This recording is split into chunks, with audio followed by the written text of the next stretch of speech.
everybody. It is Thursday, September 14th. You're listening to the Mo News podcast. I'm Moshe Wanunu. And I'm Jill Wagner. This is the place where we bring you just the facts. And we read all the news and read between the lines so you don't have to. Happy Thursday to everyone. Fascinating, Jill. One of the stories we have in the pod today involves a politician who is saying in their 70s that it's time for a new generation and they're not going to run for re-election. Mitt Romney, good old Mitt Romney, doing the math and realizing he'll be in his 80s if he wins another term. Right, which I thought was a prerequisite to being in Congress, that you have to, or being president, you have to be at least 80 years old now. Mitt's like, move on over, folks. It's time for us to get out of the way. We'll have more on that in the podcast, but it's refreshing to see that from a politician. All right, let's get to some news here. The escaped convicted killer in Pennsylvania has finally been found. How police eventually got him. Elon Musk and Mark Zuckerberg finally found something that they agree on, and it has nothing to do with the potential cage match. On to politics, why Mitt Romney says he is not running for re-election. No surprise to anyone who buys anything. Inflation headed back up, but there is some good news. We try to find some for you guys in the podcast every day. Meanwhile, a judge has temporarily blocked New Mexico's governor from suspending the right to carry firearms in public in the state. Plus, we have Hurricane Lee's expected path. And a cyber attack hits a huge casino chain. Plus, Moshe has on this day in history. A certain song that begins like this turns 30 years old today. Sha-la-la-la-la-la-la. You got it? No, I'm totally stumped. Do it again. Sha-la-la-la-la-la-la. Uh-huh. I guess I'll have to wait until on this day. I really have no idea. Jill, you'll have to wait for On This Day for that one. But one other famous song was written today that begins with, "Oh, say can you see?" You know that one? I think I've heard of it. All right. And I know when you tell me the other one, it's going to be so obvious. And I'm going to kick myself. It'll hurt. As a 90s child, it'll hurt you. All right, let's get to the news here. That convicted murderer who escaped a Pennsylvania prison nearly 2 weeks ago was taken into custody on Wednesday morning, ending a massive manhunt that involved hundreds of law enforcement officials searching the area.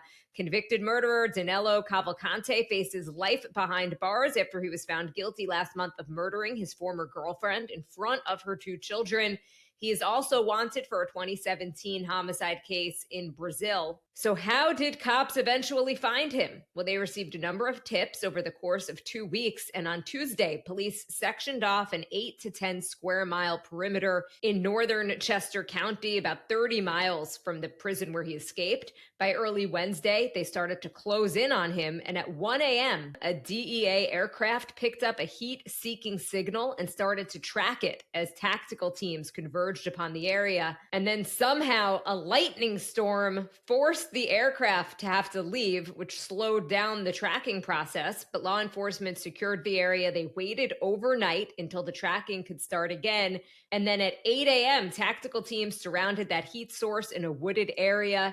Cavalcante was asleep, but tried to escape once again through an underbrush with a rifle. And then a police dog named Yoda eventually located him. Yoda bit him, but he was captured and no shots were fired. Yeah, pretty remarkable. Kudos to Yoda, the hero canine there. Officials hosted a press conference early on Wednesday to announce the arrest, explain what went down, and that they were able to get him without a fight. You know, he did try to crawl away, but he didn't try to shoot at them, it appears. His escape, though, from Chester County Prison has raised concerns over what seems to be very clear security breaches. We've played this video for you over on Instagram. The 5'2", 120-pound Cavalcante, seen on camera, crab walking up parallel walls onto the roof.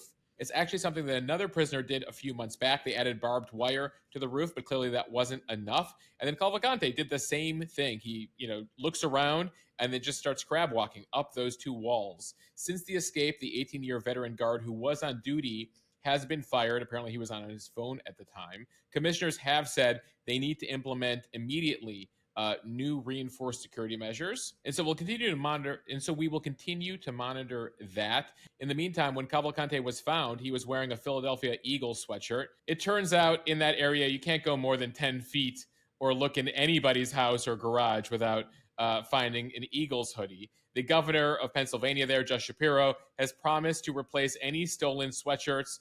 There were at least 2 taken, and he's offered to upgrade them to the latest new colors, an offer that Eagles Nation seems to have backed here. A lot of them writing "Fly, Eagles, Fly" over on Twitter. Shortly after the arrest, a large group of officers posed for a photo with Cavalcante, who was in handcuffs, soaking wet, and wearing that Eagles hoodie. He was also wearing dark work boots that he stole from a house. The Deputy Commissioner of Operations for Pennsylvania State Police, George Bivens, he's been doing a lot of the briefings, defended the photo, defended his team, despite some criticism, saying, "I'm aware that there was a photo taken with officers and Cavalcante. Those men and women worked amazingly hard through some trying circumstances. They're proud of their work.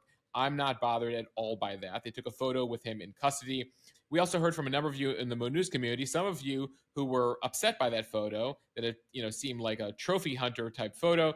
And then those of you saying, the guy's a convicted murderer. These folks worked hard day in, day out, 24-hour shifts to get him, and they deserve it, including a couple of you who work in law enforcement who are like, this is totally commonplace as a thing to do. We have gotten a few questions in regards to Cavalcante's immigration status. He is here illegally from Brazil. And people are wondering, why didn't we deport him? Why is he, here? Why is he in prison?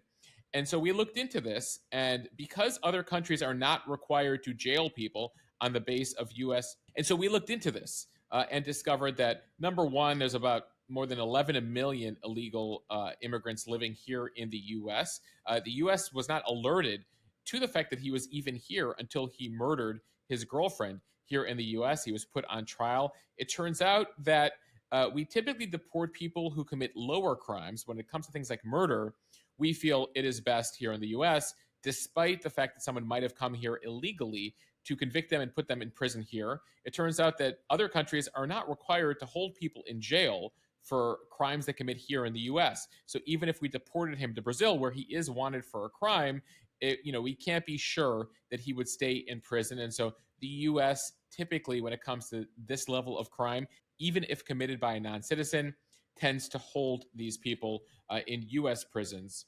Jill, finally, one other thing I want to mention, just because it got a lot of attention on social yesterday. There was a jokester in the press conference among the media who asked this question. Sir, was there any concern that he would team up with another small man to step inside the trench coat, Little Rascal style? No. Yes, that is someone asking the police officials whether they were concerned if that Cavalcante, who's 5'2", would have found another short man, put on a trench coat, and done a Little Rascals thing to try to get beyond authorities. While we have seen, jokers in official press conferences before, what is amazing is that the cops keep the serious faces throughout the question and the answer, and you hear Bivens there just say, "No, we were not worried about that." I guess, Moshe, this is why I could never be a PIO or do those press conferences, because I could barely get through the podcast without laughing. I mean, I think Bivens is just like, he's been at it for 2 weeks doing press briefings. He was like 40 minutes of the press conference answering questions about what went down. And he's like, the hell did that guy ask? Little Rascals? Trench coat? No. Moving on. All right, turning to politics and tech. It was a who's who of the tech world converging in D.C. today for a historic 6-hour meeting about artificial intelligence. There were about 20 tech CEOs, including Tesla CEO Elon Musk and Meta CEO Mark Zuckerberg. No cage match on Wednesday. We're told it was all quite cordial, but that Musk and Zuckerberg were on opposite ends of the room. And they and most of the other tech CEOs actually agreed that government really needs to do something to regulate AI, as ChatGPT and other generative AI are just getting smarter by the day, able to create human-like images and text. The only problem is that no one could really agree on what to do about it or what any type of congressional framework for AI should actually look like. Senate Majority Leader Chuck Schumer acknowledging this, he said Congress has a really difficult job basically trying to figure out how to reap the benefits of the technology while minimizing the risks. The one thing that is pretty clear after this meeting is that lawmakers are really not even close to coming up with any type of plan, and certainly not any type of legislation. Yeah, they've had 10 hearings on this year. Biden has convened people, and so far they haven't quite figured it out. And lawmakers have been trying for years to find ways to regulate the tech sector. As the Washington Post points out, in the past 5 years, lawmakers have not passed a single comprehensive law to protect data privacy, regulate social media, or promote fair competition by tech giants. You know, when you look at the list of the largest companies on earth, the top five includes Apple, Microsoft, and Google.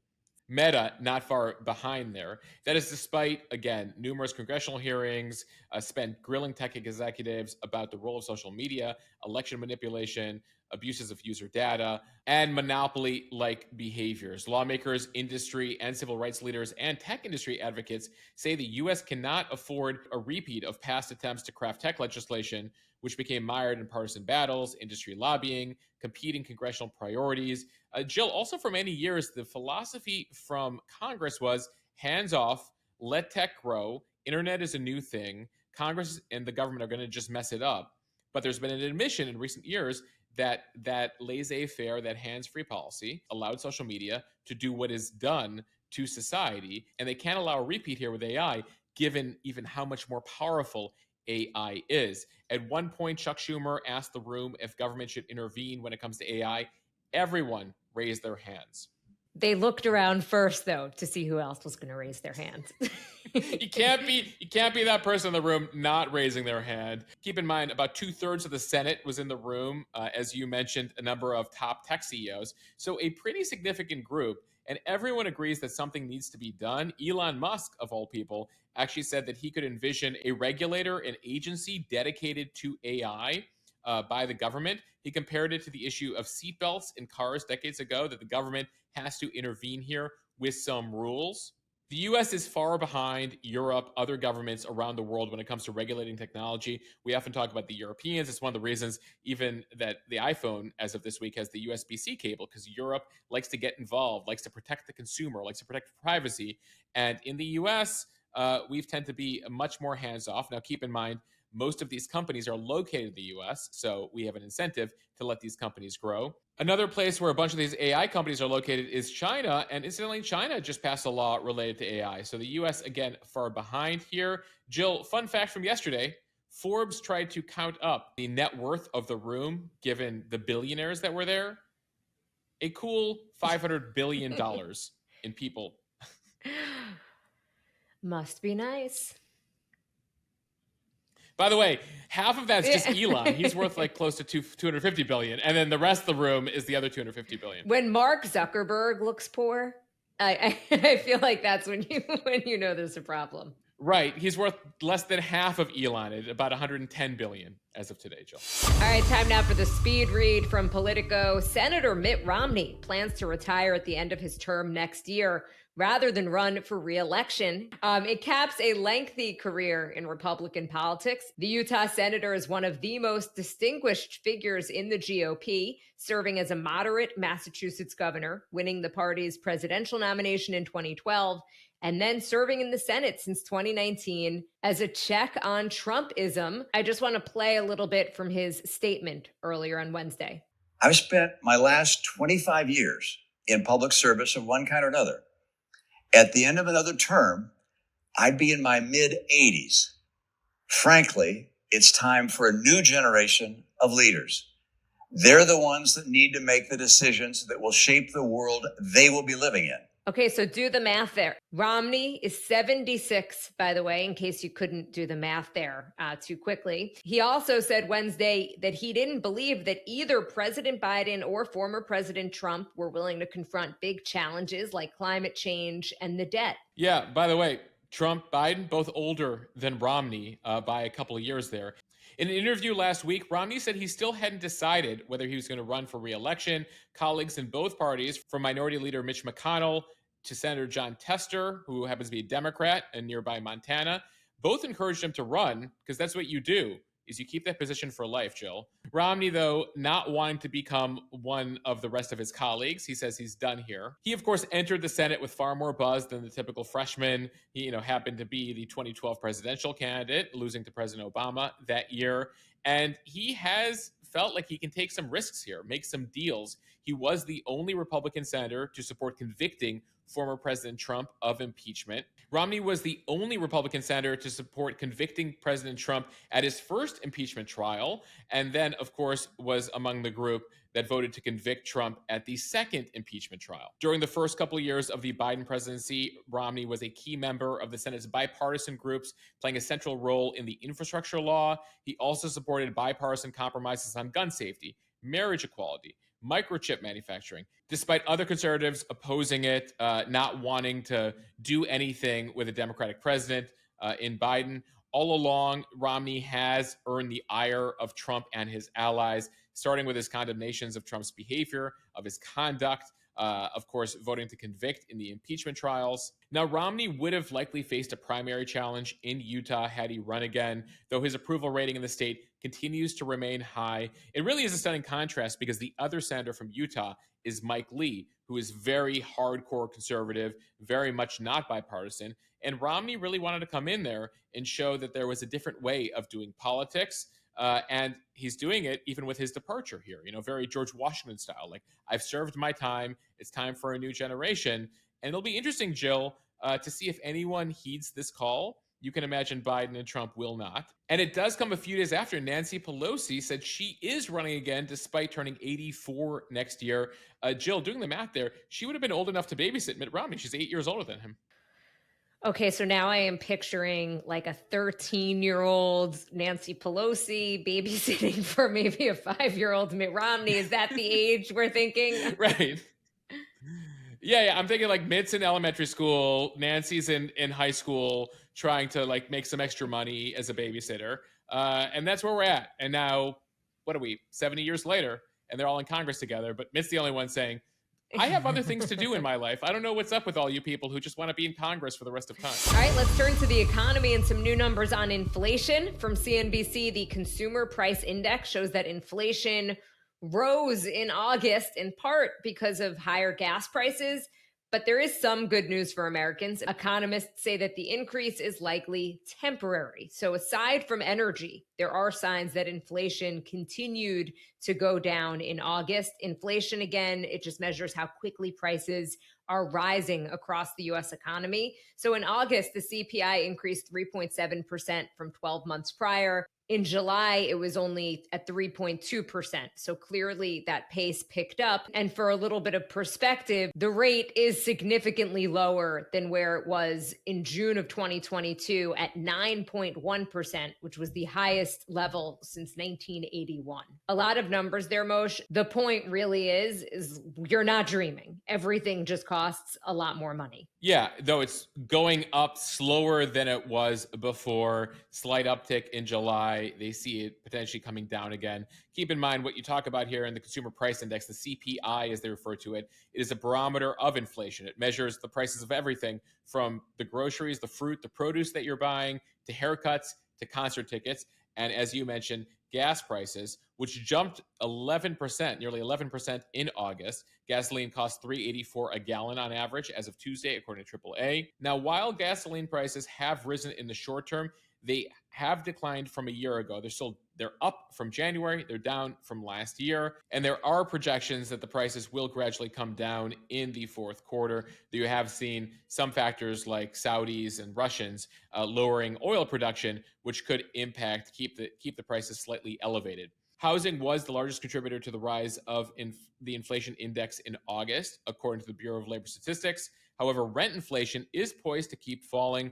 We recently told you about rental apartment construction across the country booming. Other notable contributors to inflation over the past year include car insurance, which is up nearly 20% since last summer. We've talked about that on this podcast. One other bit of positive news, because we promised you a little bit of good news. There have been some easing price pressures on groceries. And so some economists call that a bright spot for consumers. Hopefully that means that your next trip to the grocery store will be slightly less pricey than the last one. That so does not make me feel better because I feel like I spend all of my money on groceries and food. But maybe I'm just eating too much. I don't know. Jill, it's really time to develop that garden in your backyard. That is a great point, Moshe. All right, from Reuters, a federal judge in New Mexico on Wednesday issued a temporary restraining order against State Governor Michelle Lujan Grisham's ban on carrying guns in Albuquerque and its surrounding county. The judge said the ban violated the U.S. Constitution. That U.S. District Court judge saying the governor's 30-day suspension of concealed and open firearm carry rights went against the recent U.S. Supreme Court rulings and violated the rights of law-abiding citizens to defend themselves.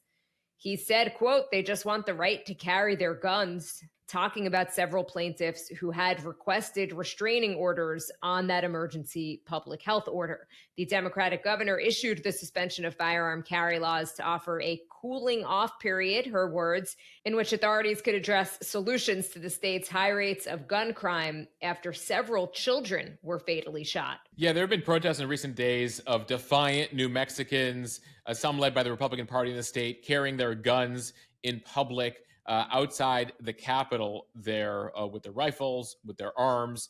And so her order has outraged gun rights advocates. And it has drawn backlash not only from Republicans, but from fellow Democrats, law enforcement officials who called it unconstitutional. Albuquerque's mayor and the county sheriff, both Democrats, have urged the governor to call a special legislative session on gun crime and deal with it through the legislature. A number of the sheriffs in the state, weren't enforcing this anyway. The New Mexico Chiefs of Police Association said every law enforcement officer in the state shares the governor's concern about gun violence, but this order was the wrong way to go.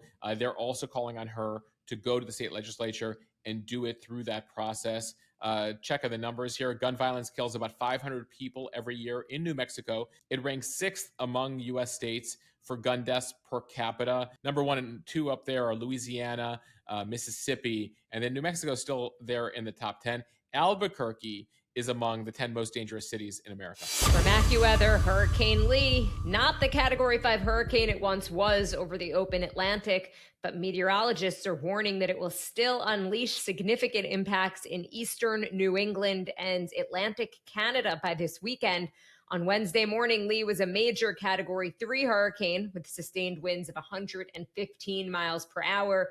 It was spinning less than 460 miles to the southwest of Bermuda. Lee did spend some time as a Category 2 hurricane on Sunday, following a rapid intensification to a Category 5 hurricane with 165 mile per hour sustained winds on Friday, while over the west central Atlantic, which does make it the strongest storm of the 2023 Atlantic hurricane season so far. Yeah, we've now had the equivalent of Category 5s in all of the major oceans this year, a rare occurrence. By the time Lee makes landfall here over the weekend, it will have traveled about 3,000 miles since it first became a storm.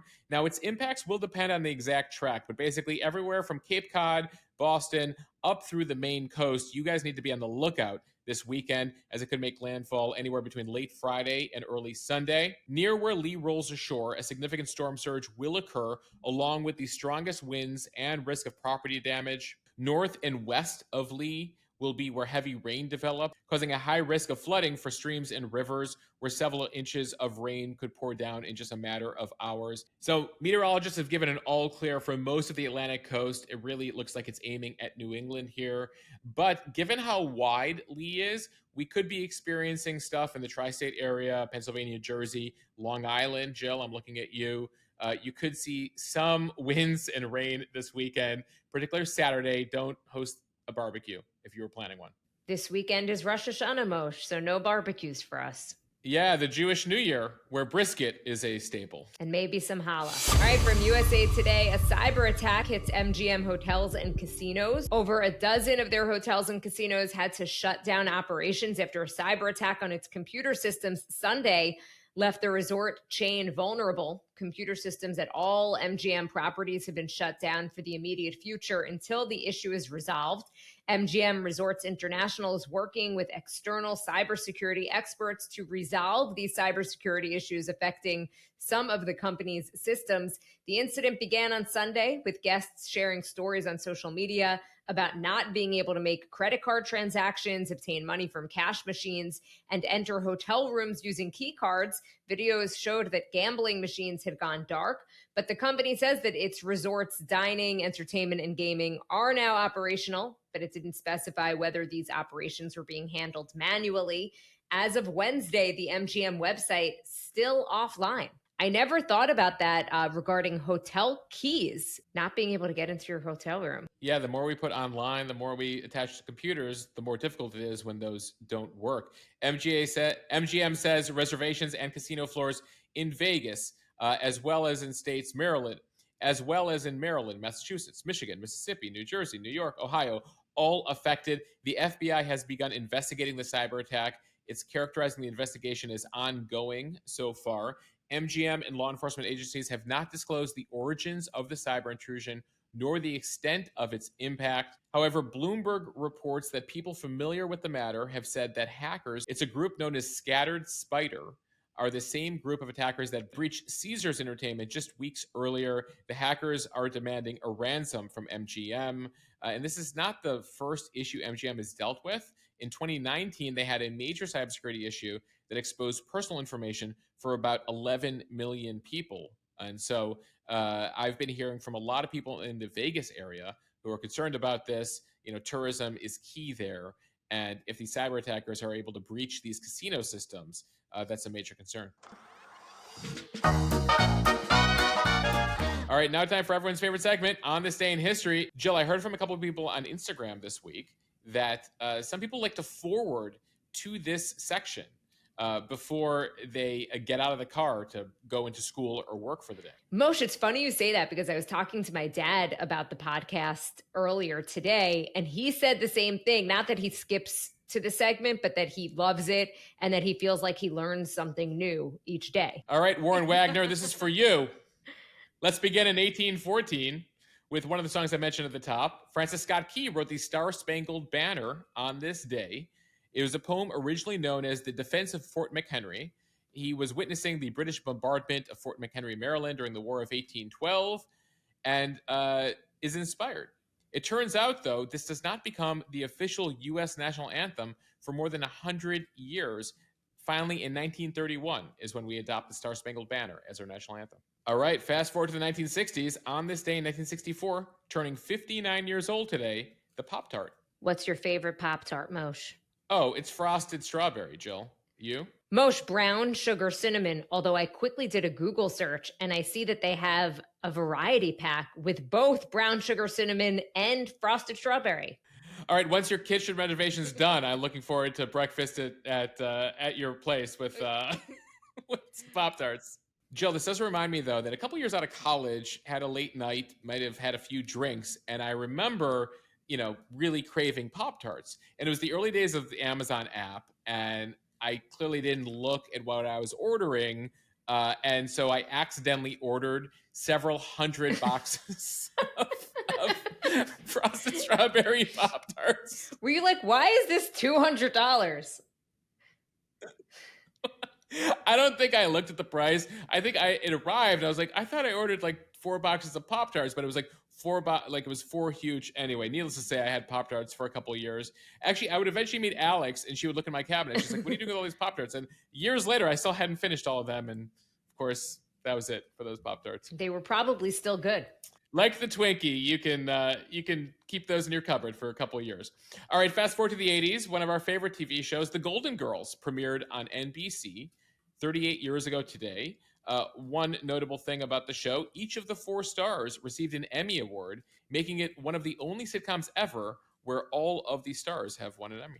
Thank you for being a friend. One of my favorite shows. Great theme song, great characters. Though, Jill, I do see the memes these days that show the ages of the Golden Girls in the 80s and like what women now look like in their 50s. Oh, I am basically their age. I just don't have the haircut. Right. A couple of them were in their 40s and we called them Golden Girls. And now, they do side-by-sides with like J-Lo and Jennifer Aniston. They're like, this is what people look like in their 50s now. All right. One other iconic TV show, TRL.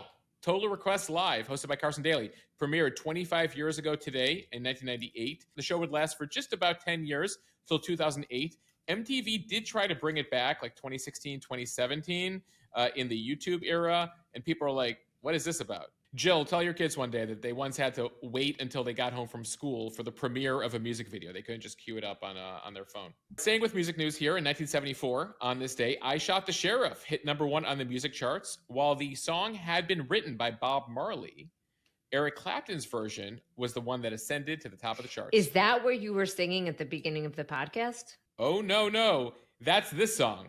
Sha-la-la-la-la-la-la, Mr. Jones. I love the Counting Crows. Yes, on this day, 30 years ago, the Counting Crows released their debut studio album, August and Everything After. It includes, of course, Mr. Jones and Round Here. Some classics that still put you in a good mood 30 years later. Jill, as I was digging around on Mr. Jones, I asked the question, who is Mr. Jones? So I decided to Google it. And in an interview about 10 years ago, Adam Duritz, who's the lead vocalist of Counting Crows, explained that the song was written for his friend Marty Jones, but it's actually a song about himself. So the two of them were drunk at a bar. The Counting Crows hadn't made it yet. And they saw a drummer for another band with 3 women. And according to Duritz, he said, it seemed like we couldn't even talk to girls. We couldn't get anything. And we were thinking if we were rock stars, it would be much easier. So he got home from the bar, and that night inspired him to write Mr. Jones. I want to be Bob Dylan. I love it. So basically it was about getting girls. It usually is, Jill. Guys are very simple creatures. All right, Moshe, I think we could end it there. A big thank you to everyone for listening to the Mo News podcast. If you like what you hear, please share this with your friends. It will help us grow. Follow us and subscribe so you don't miss an episode, and review us in the App Store. And thanks to all of you who've been joining Mo News Premium. It's a way to support what we're doing here at Mo News, help support the daily podcast, the daily newsletter, the Instagram feed. And what you get by joining Mo News Premium, you get a members-only podcast feed and a members-only Instagram account where you can ask your news questions, get deep dives, get some behind-the-scenes content, dive into the issues in the news much deeper, more interviews, and some behind-the-scenes content. You can do that right now by heading over to mo.news/premium. We have a special deal right now for Mo News Premium. With the code MoNewsTrial, you'll get a 30-day free trial, so you can check that out again over at mo.news/premium. It's one way to support what we're doing here, and we're so grateful to everyone who's already joined. All right, bye, everyone. Later.